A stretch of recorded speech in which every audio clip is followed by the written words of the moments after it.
this is the most ideological antitrust department I have seen since Standard Oil and Teddy Roosevelt. President Biden is nominating Jonathan Cantor to lead the antitrust division at the Department of Justice, someone who will be just as aggressive as the new FTC chair, Lina Khan. Rohit Chopra. He's certainly been one of the more aggressive ones going after tech. They're worried that the Biden administration may appoint Tim Wu, described as an anti-big tech activist. Monopolies threaten the free and fair markets upon which our economy is based.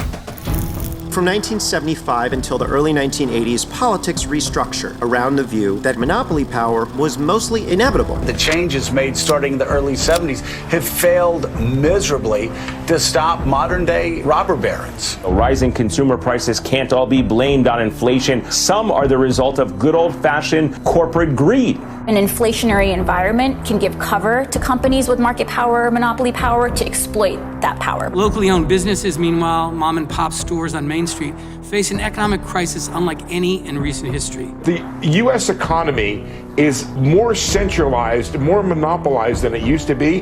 Anti-competitive conduct by Apple, Amazon, Facebook, and Alphabet. Lack of competition in the ticketing industry. A monopoly created by 4 major meat packers. The monopoly in the airline industry. This summer, the flight woes, what Americans went through on travel. What's the lesson from all of that, and are we past it for good, do you think?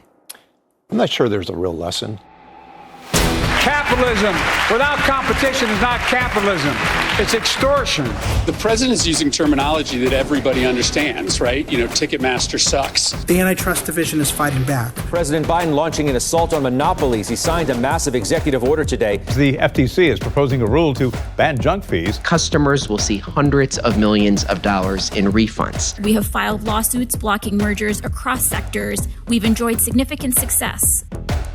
The Federal Trade Commission has proposed a ban on non-compete clauses. American workers are earning around $300 billion less because of these non-competes. Organized labor is on a roll in a way it has not been in a very, very long time. We've got many battles with these white-collar crime syndicates known as corporate America.